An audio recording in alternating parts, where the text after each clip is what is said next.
그 에너지하고 영양, 뭐 영양에서도 저기 요리 프로그램이나 뭐 어디 음식이든 아니면은 그 광고 같은 거에서 칼로리라는 얘기를 많이 하죠. 그 영양학에서의 칼로리는 대문자 들어본 사람들이 있겠지만 대문자 이 칼 여기 C를 써가지고 이 칼로리라는 표현을 쓰는데 얘는 그 소문자 칼로리 좀 아까 했던 그것의 1000배입니다. 그래서 1000칼로리가 그 영양학에서 말하는 1칼로리인 거죠. 그러니까 영양학에서 얘기를 하는 거는 물론 이제 영양학에서도 이렇게 얘기를 할 수도 있고요. 아니면은 요걸로 해서 킬로칼로리로 표현을 할 수도 있습니다. 항상 이렇게 한다는 건 아니고요. 이렇게 써져 있으면은 이렇게 이해를 하면 된다라는 소리입니다.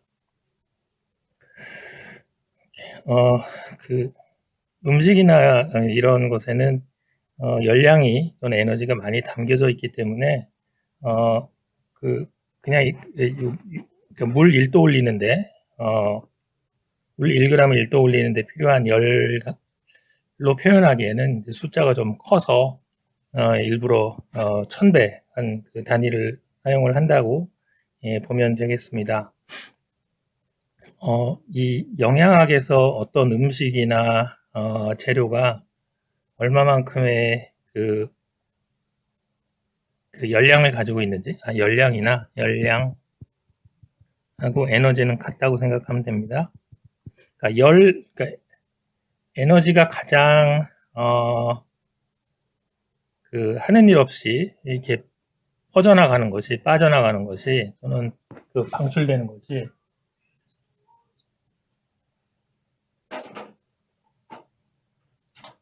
그 열로 빠져나가는 것이거든요. 그래서 어, 열량이라고 얘기를 하든지 아니면은 그 에너지라고 얘기를 하든지 같은 말입니다. 나중에 연력학 배우면은 물론 그때 더 자세히 하겠지만 어떤 방식으로든 어떤 방식으로 그 에너지가 소모되든지 간에 빠져나간 또는 소모된 총량은 똑같다. 뭐 그런 것이 있습니다. 열로 빠져나가건 아니면은 어떤 일을 하건 예를 들어서 휘발유가 그냥 타건 이게 그냥 불 타건 아니면은 자동차에 들어가서 엔진에 들어가서 자동차가 움직이게 하건 어, 이렇게 얘가 소모되는 방식은 다르지만 소모되는 양은 일정하다는 거 그거는 나중에 다시 배우게 될 겁니다. 뭐 어쨌든 책에 나오는 그림처럼 그 열량을 측정하는 그 방식은 이거는 이제 둘 중에 하나인데요. 일정 압력에서 측정하는 방식이 있고 일정 부피에서 측정하는 방식이 있습니다. 근데 이거는 일정 부피에서 열을 측정하는 방식입니다. 또 에너지를. 그래서 그 관심 있는 그 대상을 이 안에다가 재료 대상을 집어넣고 그 다음에 불을 붙여요. 또는 연소시킵니다. 연소시키면은 그러니까 불을 지른다는 소리예요. 이 불을 내게 하면은 여기 이제 이 재료가 타면서 바깥에 있는 이 전체 통의 온도를 올리게 됩니다. 통 같은 경우는 보통 이 기기를 팔 때 연용량을 알려줘요. 연용량이 얼마다. 그러니까 이 통이 1도씨만큼 올라가려면은 열이 2000 칼로리가 가해져야 된다. 뭐 그런 거죠. 그래서 이 통에 해당하는 스펙이 있다는 거지. 그래서 내가 재료를 예를 들어서 10g을 집어넣어서 태웠더니 이 통의 온도가 4도가 올라갔다 라고 하면은 그냥 곱하면 되는 거죠. 아, 이 통을 1도 올리는데 2000칼로리 든다고 했으니까 4도가 올라갔으면은 8000칼로리가 바깥으로 이 재료로부터 방금 넣은 재료로부터 밖으로 빠져나왔구나 이렇게 알 수가 있는 것이고요. 그러면은 내가 10g 넣었으니까 그거를 10으로 나누면은 이 그 재료 1g에서는 800칼로리만큼의 열이 나온다. 또는 이 재료 1g은 800칼로리의 에너지를 가지고 있다. 이렇게 해석을 할 수가 있는 거죠. 이렇게 생긴 열량계를 통열량계라고 합니다. 나중에 다시 나오니까 그때 하기로 하고요. 지금은 이런 그 도구를 써서 뭐 탄수화물이나 지방이나 단백질이나 이런 것들의 열량을 측정하고 또 계산할 수 있구나. 그 정도만 알고 있으면 되겠습니다.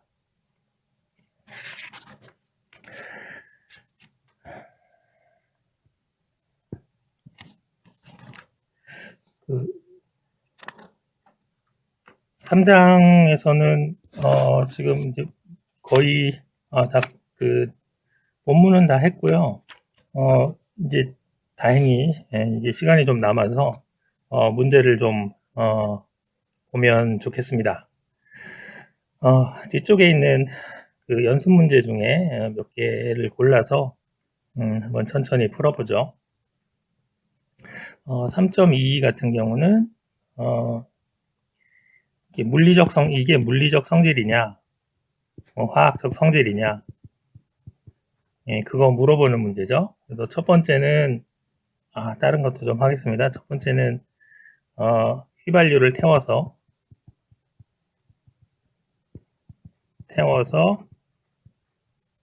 CO2하고 이산화탄소하고 수증기가 나왔다.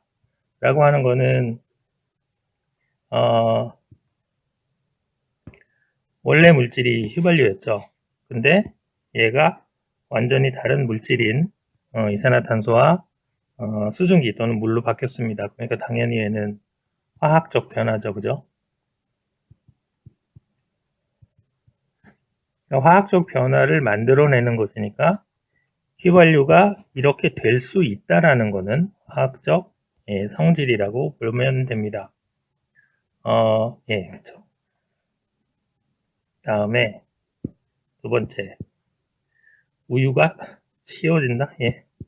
우유가 시계 변해. 이거 참 힘드네요. 이런 표현이 있나? 씌워진다. 우유가 씌워진다. 신맛으로 됐다라는 소리죠. 또는 상했다라는 말입니다. 상했다. 우유가 좀 고소한 맛인데 이게 시큼하면은 씌워진다보다는 시큼해졌다 이게 낫겠네요. 상했다라는 소리니까 이거 같은 경우는 원래 우유가 가지고 있는 성분이 있잖아요. 그러니까 뭐 유단백, 유지방 뭐 그런 것들이 있는데 거기에 무언가가 들어가서 뭐 물론 좋은 발효균이 들어가면 요구르트가 되는 거고 다른 그 균들이 들어가면은 이제 그 우리가 먹기에는 부적절한 그런 상태가 됩니다. 왜냐하면 독소 같은 것들이 나오기 때문에 이것도 마찬가지로 우유라는 멀쩡한 그러니까 우리가 마실 수 있는 것에서 마실 수 없는 것이 된 거잖아요. 뭔가가 하여튼 바뀐 거야. 그러니까 화학적 변화라고 할 수가 있습니다. 또는 우유가 상하는 성질 또는 우유가 상하는 가능성 이런 거는 우유의 화학적 성질 뭐 이렇게 불러도 괜찮겠습니다. 그다음에 나침반 바늘이 그죠? 이게 철이 있었는데 철을 막 이렇게 이렇게 문질러 가지고 자성을 띠게 만들 수가 있습니다. 그러니까 이 자성을 띠게 만들었다.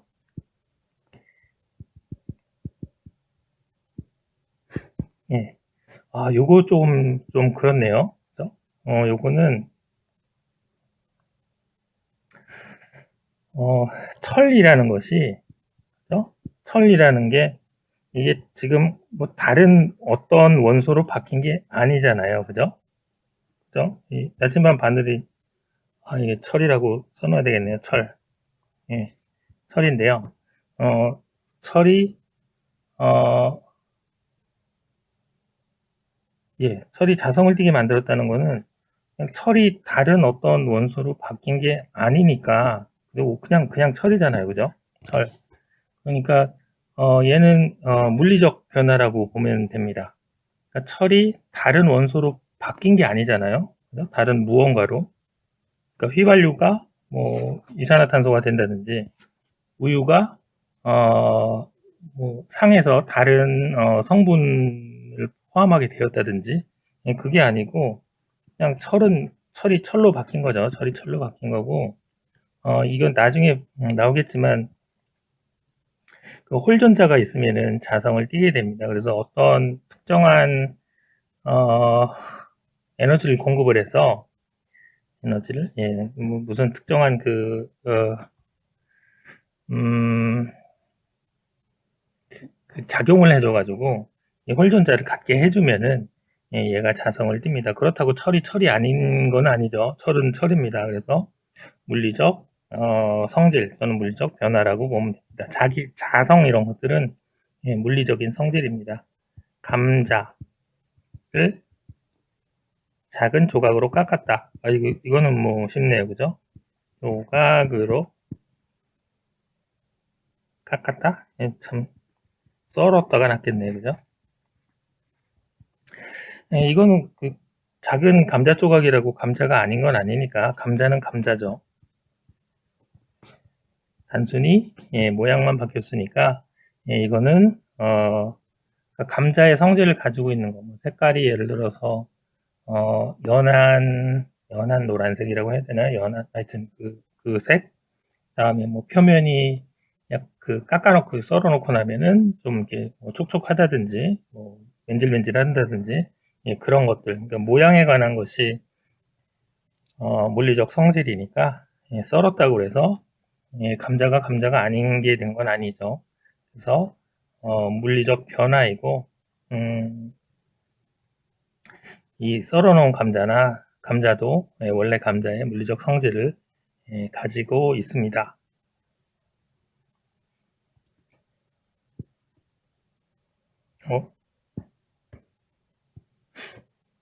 예, 그 3회 16번 한번 보겠습니다. 얘는 이게 원소냐, 화합물이냐, 뭐 혼합물이냐, 예, 뭐 그런 거 물어보는 건데요. 1번, 전선에서 구리. 이거는 그냥 CU라고 줘줬으니까, 그죠? 그냥 원소입니다. 네, 원소. 구리라고 부르는, 뭐 전기를 잘 통하고, 색깔은 약간 붉은색이 나고, 좀 연하고 이렇게 구부리면 막 이렇게 힘주면 구부러지고 그러는 것들, 그런 성질을 갖는 어떤 것인데 그걸 이제 구리라고 부른다라는 거죠. 그리고 그 원소를 이제 구리라고 부른다는 것이고, 그 원소를 구성하는 애는 구리원자입니다. 구리원자. 그러니까 원소는 약간 추상적인 개념, 설명했듯이, 원자는 좀 구체적인, 실체적인 겁니다. 실체적인 덩어리 입자. 오케이. 페인트 중 산화 크로뮴. 페인트 중 산화 크로뮴 하면은, 그,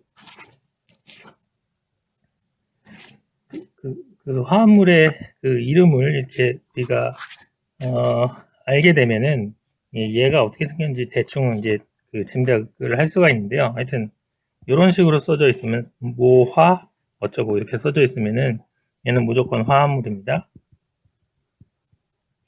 그러니까 크로뮴이라는 애가 예, 산화됐다라는 소리예요. 또는 산소랑 결합한 상태다. 이렇게 생각하면 됩니다.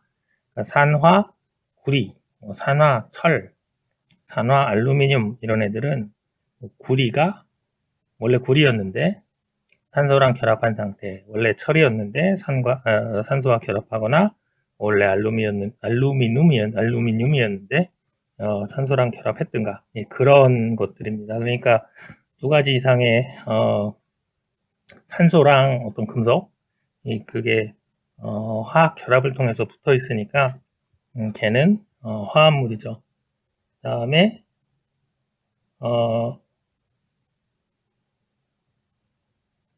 살균제 같은 경우도 마찬가지네요. 살균제도 얘가 만약에 성분이 한 종류라면은 이건 좀 애매한데요. 참, 이 얘기를 하자면은 뒤쪽에 있는 답이 진짜 정답일 수도 있고요. 뭐 정답일 확률이 굉장히 높습니다. 왜냐면은 이 책을 쓴 처음에 오리지널하게 쓴 양반들이 그 실수를 하긴 좀 힘드니까. 근데 가끔 가다가 안 맞는 경우가 있어요. 가끔 가다가. 그래서 99.99%는 정답인데 가끔 답이 아닌 경우 또는 유일한 답은 아닌 경우가 있습니다. 어떻게 해석을 하느냐에 따라서. 그래서 그거는 이제 뭐 어떤 책이든지 간에 여러분들이 답을 이렇게 이렇게 참고할 때 그건 좀 주의를 해야 합니다. 물론 99.99%는 맞는데요. 아닐 가능성도 조금은 있습니다. 이 살균제라는 것이 단 하나의 성분으로만 구성될 수도 있지만 그렇지 않을 수도 있죠. 여러 개가 섞여가지고 이게 같이 협동적으로 살균 효과를 낼 때도 있습니다. 하나라고 가정을 한다면은 얘는 화합물이죠. 그다음에 만약에 여러 개다라고, 그러니까 2개 이상이 이렇게 협동해가지고 살균 효과를 나타낸다라고 하면은 그거는 혼합물이라고 해야 합니다. 이렇게 2개는 순물질이고, 아이고 미안, 질이고요. 요거는 혼합물일 수가 있습니다. 시험 때는 이렇게 애매한 건 안 내니까 그런 걱정은 안 해도 괜찮습니다. 오케이, 3회 35번 한번 A를 한번 보죠. 얘는 에탄올 15.0g이 60.5도 C에서 마이너스 42도 42.0이네요. C로 냉각될 때 잃는 열은 잃는 에너지로 하고 하나 이게 똑같습니다. 그 열이라고 하는 거는 그죠? 뭐였냐면 MC 델타 T. 책에서는 이 C를 그냥 비열이라고만 이렇게 써놨으니까 그죠? 지금 아는 거는 에탄올 15.0g, 그 다음에 델타 T는 항상 뒤에서 앞을 빼야 된다고 그랬죠. 이게 변한 후, 변하기 전이니까 하려면은 마이너스 42.0에서 60.5를 빼야 합니다. 항상 뒤에서 앞을 빼야 되는 것이고요. 에탄올 같은 경우는 이제 에탄올의 비열을 알아야 되니까 에탄올의 비열은 내 책에는 우리 교재에는 76페이지 표 3.7에 있습니다. 얘가 뭐 얼마냐면 주울로 표현하면 2.46이네요. 2.46. 2.46. 이 순서가 지금 바뀌었는데 얘가 얘입니다. 2.46 줄 그람 도시. 어떤 물질 1g을 1도씨만큼 올리는데 필요한 열이 비열이니까 그 정의를 좀 잘 생각을 해보면은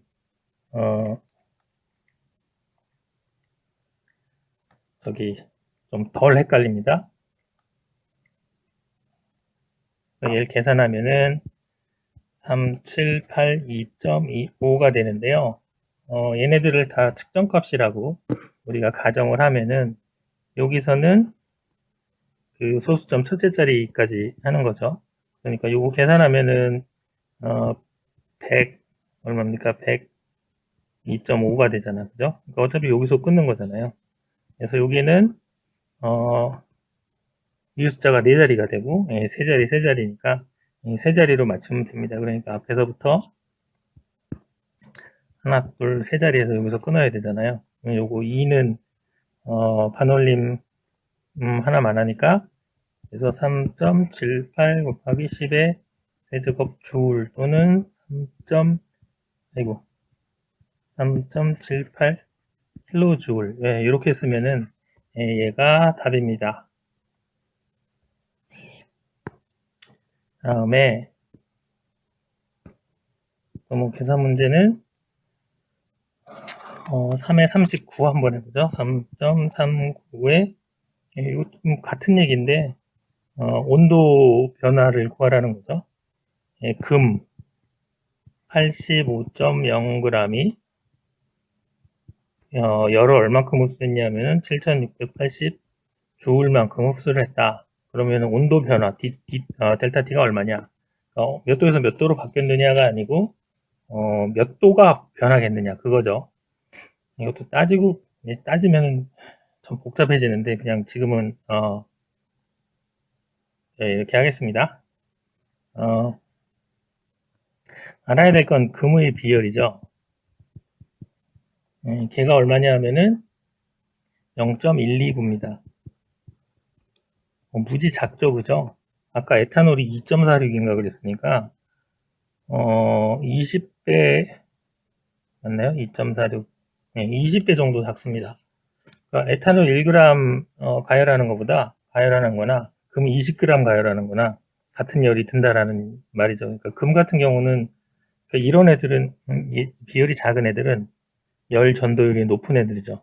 전도율이 되게 높은 애들입니다. 금방금방 변하니까 조금만 가해도 훅훅 온도가 변하니까 열 전도율이 높은 애들입니다. Q는 MC 델타 T, C라고 그냥 쓸게요. 이게 비율이라고 매번 쓰기가 그러니까. 그럼 여기가 7680이고 85.0이고 여기는 아마 이쪽까지만 768까지만 유효숫자라고 생각하고요.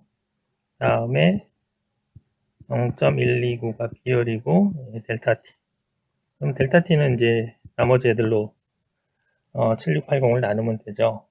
그러면 7680 나누기 85 나누기 129는 700도네요. 700.4 1 이렇게 나가는데 여기서 끊어야 되잖아요. 그러면은 얘는 그냥 700 이렇게 쓰는 것보다는 7.00 곱하기 10의 마이너스 2제곱 또 C든지 아니면 K로 써주면은 좋습니다. 이렇게 그냥 700하고만 쓰면은 이게 유효숫자가 한 자리로 생각이 될 수도 있으니까 이렇게 써주는 것이 좀 더 친절하고 정확한 방법이라고 할 수가 있습니다. 그러니까 요 MC 델 Q 요걸 사용을 하면은 뭐 온도가 얼만큼 변했는지 아니면은 열이 얼마나 필요했는지 아니면 질량이 그러니까 4개 중에 3개를 알면 뭐 질량이 원래 얼마였는지 그런 것들을 계산을 할 수가 있습니다.